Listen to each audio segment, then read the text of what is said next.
So in our previous video, we have discussed that what is the special relativity. We have discussed the basics of the special relativity, and we have discussed the Michelson-Morley experiments, and we have discussed that how special relativity can combine the ideas of classical relativity with the Maxwell's equations of electromagnetic waves.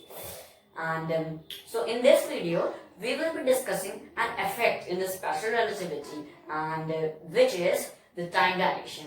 And in our previous video, we have discussed the basics of time dilation. But in this video, we will be discussing a lot about time dilation. We will be discussing that what is exactly the time dilation. And we will be discussing the mathematical significance of the time dilation. We will be also deriving the equation of time dilation. So be ready for this video. Before understanding time dilation, we have to first understand that what is time. Because understanding time is essential to understand relativity. And understanding time is really very important if we wanted to understand the special relativity. So Newton gave a description about about time. So he said that time is absolute, and there's a single clock that's moving, and that clock governs the whole universe. That clock governs the time for the entire universe. So it means that for me, what's an hour, for everyone in this universe, that is an hour. So Newton said that time is absolute.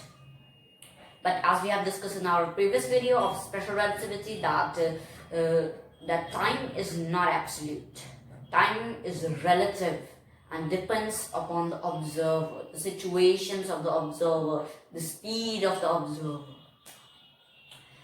And the time dilation basically is the dilation of time, in which the elapsing of time happens at different rate as given in the special relativity.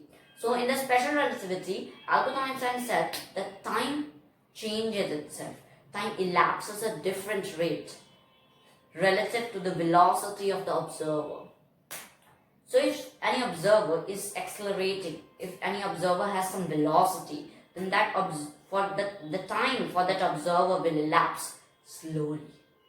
The elapsing of time is different and depends upon the observer and the velocity of observer. So Einstein said that time is not absolute. Time is relative and depends upon the observer. And every person in the world has their own clock which elapses at slightly different rates. And that's the very basic idea of the time dilation. So time dilation is the dilation of time in which the time elapses at different rates depending upon the situations of the observer. And if we want to understand time, we have to also understand that what is clock. What is basically a clock? So a clock basically is anything that changes, that have a periodic motion. And by that motion, we get to know, by that change, we get to know that this much time has elapsed. So for an example, if Earth completes a rotation, then we call it a day. And if the Earth completes a revolution around the Sun, then we call it a year. And that's how we measure time, by some change. And after that change, we say that this much time elapsed. So what are clocks? Clocks basically change themselves. They have some change, and after that change, we say that this much time has elapsed. So today we have a new type of clock, which is known as the light clock. And in this light clock, what happens that a beam of light, a photon goes up and comes down, goes up, reflects and comes down. So this is the light clock, and one tick and tock, we gave it, let us say, the time period T. So what is a light clock? In a light clock, basically a beam of light goes up, reflects and comes down. And after a tick-tock, we gave it a name that T time has elapsed, some time has elapsed. So in the light clock, basically a beam of light goes up and down, and we call it that some time has elapsed. So a light clock basically is this. So this was about the light clock, and today we will be understanding the time dilation using this light clock. So a light clock, basically a light clock looks something like this, in which a beam of light goes up, reflects and comes down. And this is a light clock, in which a beam, a photon goes up, reflects and comes down. And this is a light clock. But this is a stationary light clock. Stationary light clock. But if a light clock has some velocity, means it has some velocities, it's accelerating. Let us observe that what is going to happen. So let us name this vertical line as L. So this is L. So this is L. So this length is L. So let us have a light clock which has some velocity, which is accelerating. This is a light clock which has some velocity. So a beam of light goes up and down.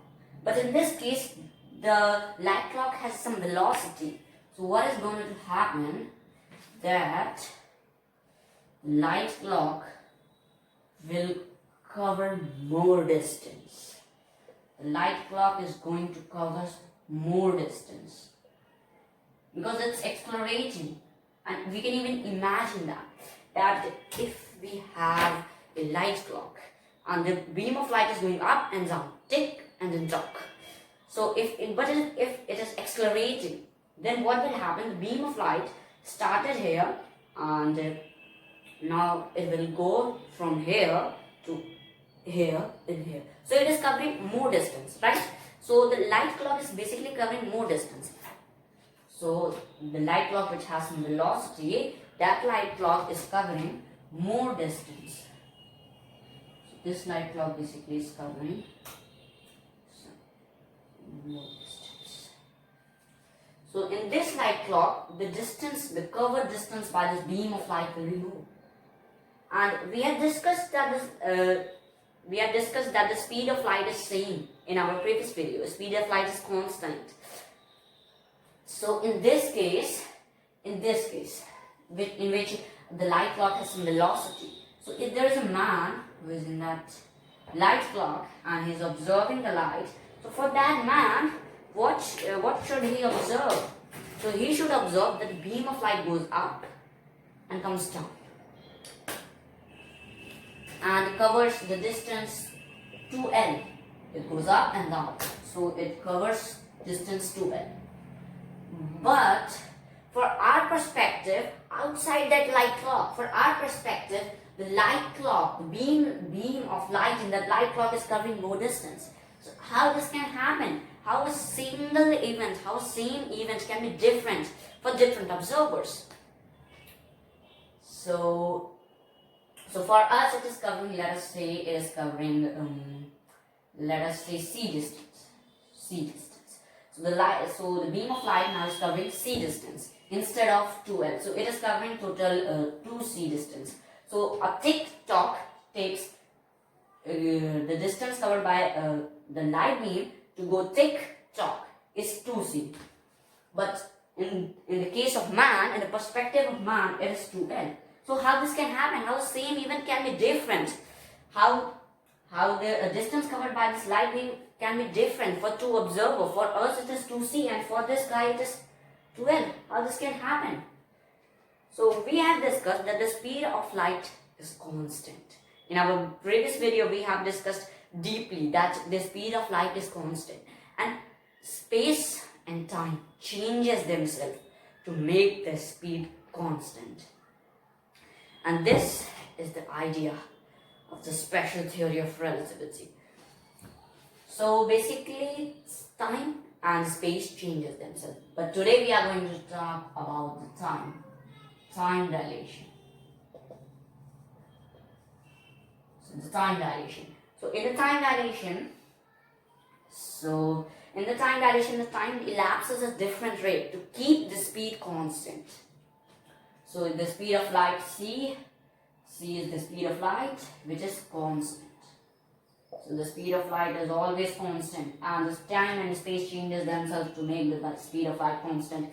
And when time changes itself, we call it the time dilation. When the space changes itself, we call it the length contraction. And we will be discussing the length contraction in our upcoming videos. So it's not our topic now. We will be concentrating on the time dilation factor. So yes, so let's come back here. So in this case, what should happen? What should happen that the speed, the time elapses slowly for this guy. For this man who is accelerating, who has some velocity, for this man the time elapses slowly because he is having velocity. And if he has some velocity, then the time will elapse slowly. Why? Because it has to keep the speed of light, constant. So in the time dilation, time elapses at different rate to keep the speed of light constant. So the time elapses at different rate to keep the speed constant. Okay. So if you want to know that how time is elapsing, the rate at which the time is elapsing at some body which is accelerating. So let us say there is a body that has some velocity. So how can we measure that how time elapses at here as compared to a stationary person? So if it has some velocity, so how can we get to know that how time is going to elapse at any body who has some velocity? So far we have an equation from the special relativity which can describe the time dilation factor. So this equation basically is 1 over square root of 1 minus v upon c whole square. And this is a very, very important equation in a special relativity. And this equation tells us that how time is going to elapse. It tells us that how time is going to elapse at some body which has some velocity which is accelerating. So if there is a system which has some velocity, so it tells the rate at which the time is going to elapse. Time is going to elapse at this body which has velocity. So it basically tells the rate at which the time is going to elapse for a body which has some velocity. And this thing is often known as the gamma factor. And we will be deriving the equation, we will be deriving the equation and we will be solving the equation from, we will be solving this equation by several examples. Okay, so from this equation, if we know the velocity of something, then we can easily determine that how time is going to elapse for that body. So let us derive the equation. So this is the light clock. So this is the light clock. Yes. So if it is stationary, then the light is going to tick and talk. Tick tock, tick tock, tick tock. And if it is moving, it has some velocity, then the trajectory of this light, of the beam of light, the direction of the beam of light will be, so the beam of light will now move something like this. So now instead of tick tock, it will go tick tock, tick tock, not tick tock, tick tock, tick. It will go tick and tock. Okay. So if we want to calculate that at what rate the time elapses at a body which has some velocity. So for doing this,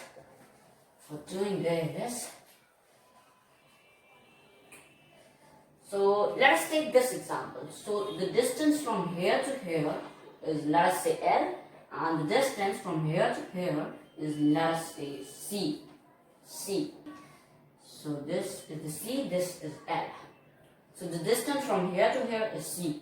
So For each tick-tock on the stationary clock, this is the stationary clock. So for every tick-tock in the stationary clock, the distance covered by the light beam would be 2L, which is L plus L.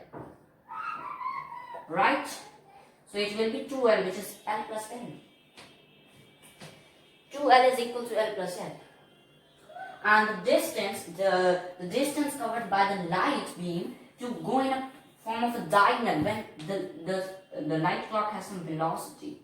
When the light clock has some velocity, then in this light clock, it would take C plus C, which is equal to 2C.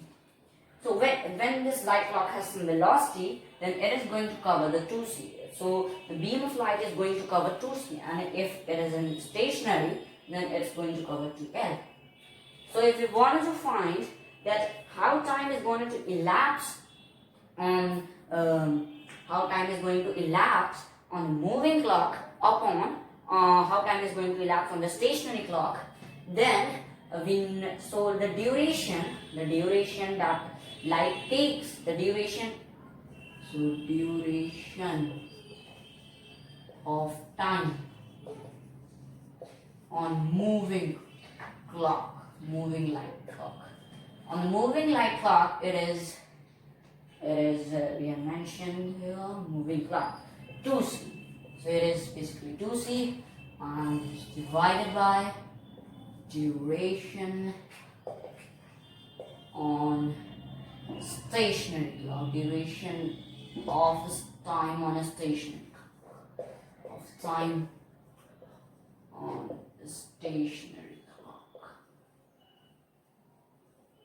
on a stationary clock will be equal to 2L. So 2C over 2L, 2 cancel, this is equal to C over L. So that's basically C over L. So the elapsed time, so we can even write like this, that the elapsed time on moving clock, and upon the elapsed time on a stationary clock is equal to C over L. So if we can find C over L, then we can tell that how the rate at which the time is going to elapse at the clock which has some velocity. So how are we going to do that? So if we want to do that, then let us take an example of a light clock. Okay, so if it has some velocity, then the light is going to cover like this. So in this manner.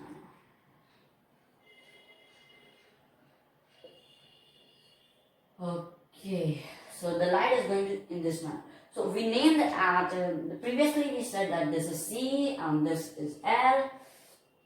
So the distance from here to here is L, and the distance from here to here is L, and the distance, but what is this? So this is basically the V, the velocity. This is decided by the velocity of that light clock. So let us focus on this right angle triangle, and we have to do some trigonometry for this. So let us focus on this triangle. Yes. So we can see that the triangle which is formed is C, L, and P. So this is the right angle triangle. So the elapsed time of moving clock upon elapsed time on the stationary clock is equal to C by L, and that's what we have to find. We have to find C over L in this triangle. So the C over L will be, as we know, in this right angle triangle, the sine theta is L over C. But we don't have to find L over C, we have to find 1 over sine theta. 1 over sine theta, which is nothing but C over L. And that's what we have to find. We have to find 1 over sine theta, which is equal to C over L. So in this triangle, what is the cos theta? So the cos theta in this triangle is equal to V over C, right? So the cos theta here is V over C, and which can often be written as C times cos theta equals to V, and therefore the cos theta equals to V over C. Okay, so is there any relation between the sine theta and the cos theta? Yes. So we know that the sine squared theta, this is the square, sine squared theta plus the cos squared theta is equal to 1. And that's the relation between the sine theta and the cos theta. So the sine squared theta plus cos squared theta is equal to 1. So the sine theta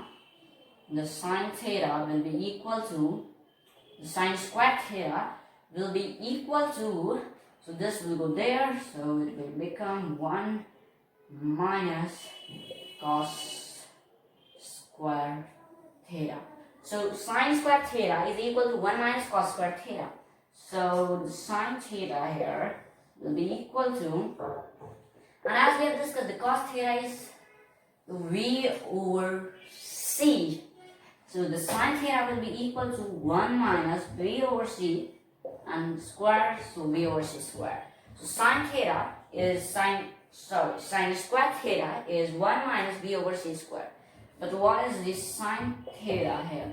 So the sine theta here is, yes, so sine theta here is, sine theta here equals to, sine theta equals to 1, yes, so square root of 1 minus V over C whole square.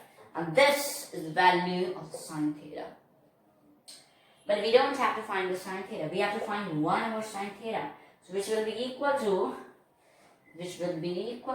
1 over the sine theta, which is equal to square root of 1 minus V over C whole square. And that's the derivation of the special equation in a special relativity, the time dilation factor.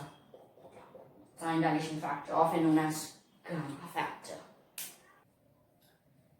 So we are now almost at the end of the video. So now let us discuss some examples of time dilation and let us do some mathematics.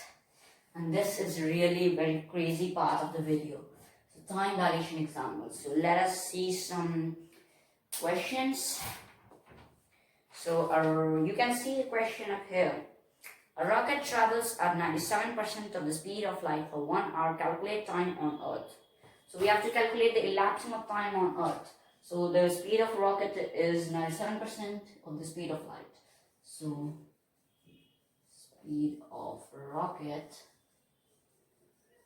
is equal to 97% of speed of light. It is 97% of the speed of light. And the duration at which for which the rocket travels is given as 1 hour. So for this rocket, the duration is 1 hour. So, and we have to calculate the duration on Earth. How much time has elapsed on Earth? So 1 hour time has elapsed on the rocket. We have to calculate that how much time has elapsed on Earth. So if we have to calculate this, then we will use the equation in the special relativity, the time dilation equation, which is 1 divided by square roots of 1 minus V over C squared. We will be using this equation to find the elapsing of time on Earth. We will be finding that what is this 1 hour on Earth. So it will be 1 divided by the square root of 1 minus 97% of the speed of light, can be written as 0.9 c. 0.9 squared, 0.97 squared, 0.97 squared, and yes, 0.97 squared times 1 hour, the duration. times this duration. So if we will solve this, then this will be equal to 4.2, almost approximately 4.113 times 1 hour, which can be written as 4.113 hours. So you can see there is a great difference. There's a great difference. So for a person on Earth, it is 4 hours. 4 hours have been elapsed. But for a man in the rocket, it is just 1 hour. And this is a huge difference. And we don't travel very close to the speed of light. We don't travel very close to the speed of light, and that's the reason that we cannot see time dilation examples. We cannot see time dilation in our day-to-day life because we don't travel near to the speed of light. And the time dilation graph, the gamma graph, is something like this. It's something like this. So if we are very slow speed as compared to the speed of light, if we are at very slow speed as compared to the speed of light, then there is a very little difference in the time dilation. So there is a very little time dilation. But as when we go near to the speed of light, then the time dilation graph goes up. So there is a sudden change up here. And one more thing, that the speed of light is a barrier. 1c. So speed of light is a barrier and no one can go there. So a body which has mass cannot go at the speed of light, which is 1c. And if we go at 1c, the speed of 1c, the speed of light, at that speed, time does not slows, but time stops itself. All the clocks stop there at the speed of light. And as when we go near to the speed of light, the time dilation grows up. And when we are very close to the speed of light, the time dilation is really very high. So we see a very huge difference in the time. And this is what we are seeing here, that when the rocket is traveling at 97% of the speed of light, which is really close to the speed of light, then the time dilation is really very much. It is 4 hours and 1 hour. Huge difference. So this was the first question, and now let's move to some difficult part. So we will be doing some difficult part of the next question. Next question is really very difficult. So a rocket goes from Earth to Betelgeuse. Betelgeuse is a star which is 650 light years away from Earth, approximately. At 80% of the speed of light, calculate the elapsing of time on Earth and the elapsing of time on rocket. So this is a really very crazy question. So the speed of rocket is given 80% of the speed of light. So speed of rocket equals to 80% of the speed of light.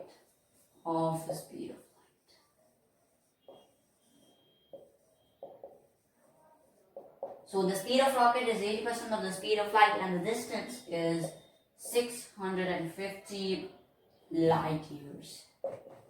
650 light years. Betelgeuse star is 650 or approximately 650 light years away from Earth and located in the Urian constellation.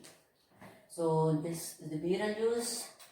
So we are going 650 light years away. So from Earth, we have to calculate the time, the elapsing of time on Earth as well as on rocket. So on Earth, the time will be 650 divided by 0.8, and when we will remove the point, then 650 over 8, and if we will solve this, then it will be equal to 8. It will be equal to 8 point, yeah. So it will be equal to 812.5 years. So for a person on Earth, the rock for a person on Earth, the time period taken by the rocket to cover to go from the Earth to Betelgeuse is 812.5 years. So it is 812.5 years. But if we are accelerating, then the time elapses slowly for us, right? So let's find the time period, the elapsing of time on the rockets. So on Earth it was really very easy to calculate, 812.5 years, and on rocket time.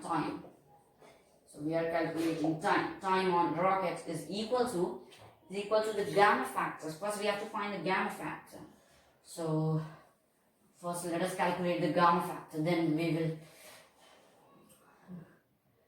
will find the elapsing of time on the rocket. So the gamma factor is, we know that gamma factor equals to 1 divided by square root of 1 minus v over c squared. So let us put the values.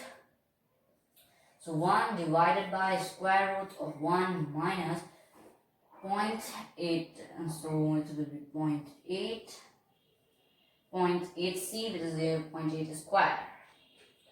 So 0.8 square will be equal to 1 divided by square root of 1 minus 0.64, which will be equal to 1 divided by square root of this will be 1 divided by square root of it will be 1 divided by square root of yes, so 0.36,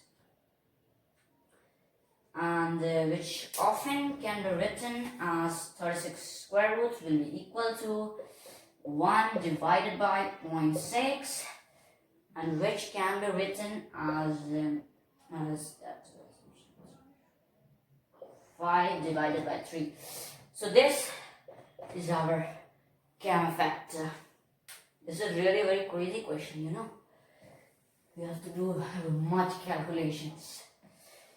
1 over square root of 0.36 is equal to 1 divided by 0.6, which is equal to 5 by 3, which is equal to the gamma factor.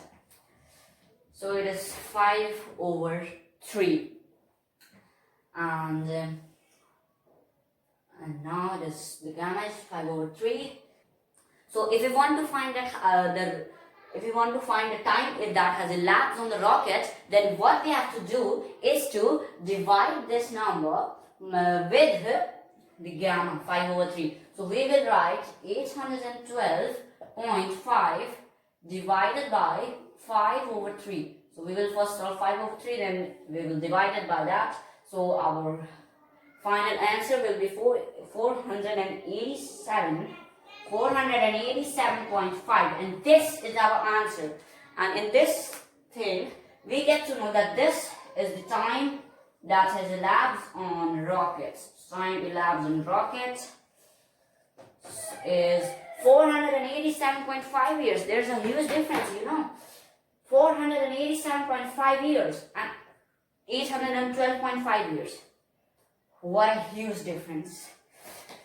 Here it is on Earth, it is 812.5 years, but for a man on the rocket, it is 487.5 years, which is really a very great difference. And that's how the that's how the time dilation works. So I hope that you learned something new from the video, and don't forget to like the video, and please subscribe to our channel, and don't forget to hit that bell icon so that you could be notified whenever my video comes out.